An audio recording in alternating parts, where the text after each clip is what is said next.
à desinformação. Eu devo dizer que eu estou ministro do Supremo há 10 anos, mas o que eu sou mesmo é professor.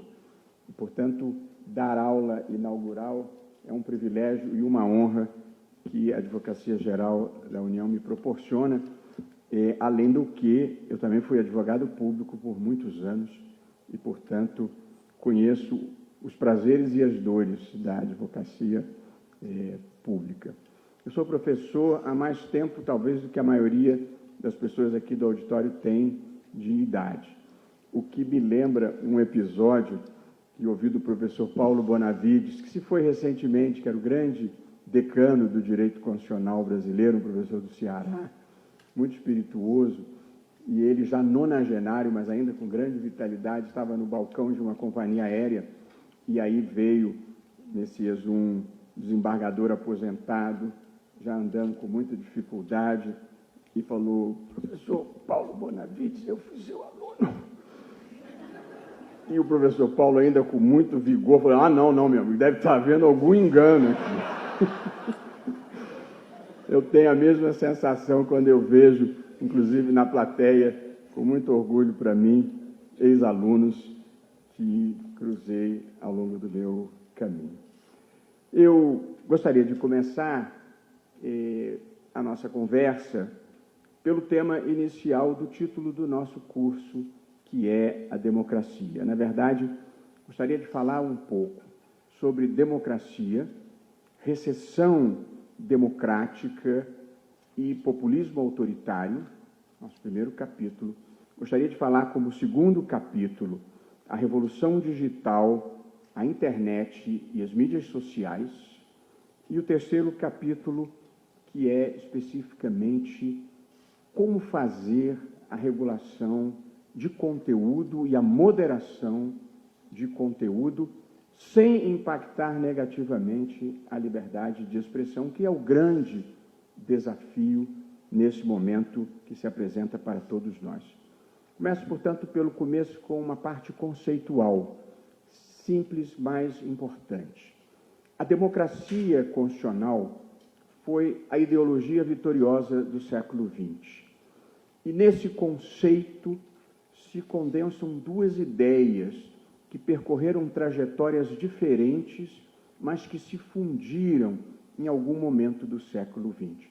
A democracia constitucional é como uma moeda com duas faces. Em uma face está a soberania popular, eleições livres e justas e governo da maioria. Democracia significa isso. Mas democracia significa também poder limitado, Estado de Direito e respeito aos direitos fundamentais. A democracia constitucional foi a ideologia vitoriosa do século XX, tendo derrotado todas as alternativas que se apresentaram: o comunismo, o fascismo, o nazismo, os regimes militares e os fundamentalismos religiosos. E, portanto, o mundo vira do século XX para o século XXI com uma prevalência universal do modelo de democracia, com eleições livres, poder limitado e respeito aos direitos fundamentais. No entanto, na última década, talvez um pouco mais, alguma coisa parece não estar indo bem com a democracia constitucional em muitas partes do mundo, em um cenário que os autores têm identificado como sendo recessão democrática, retrocesso democrático, constitucionalismo abusivo, autoritarismo competitivo, democracias iliberais, legalismo autocrático e outros termos depreciativos que identificam os processos políticos e históricos ocorridos em países como a Hungria, a Polônia, a Turquia, a Rússia, as Filipinas, a Venezuela, a Nicarágua e, mais recentemente, em alguma medida, também El Salvador.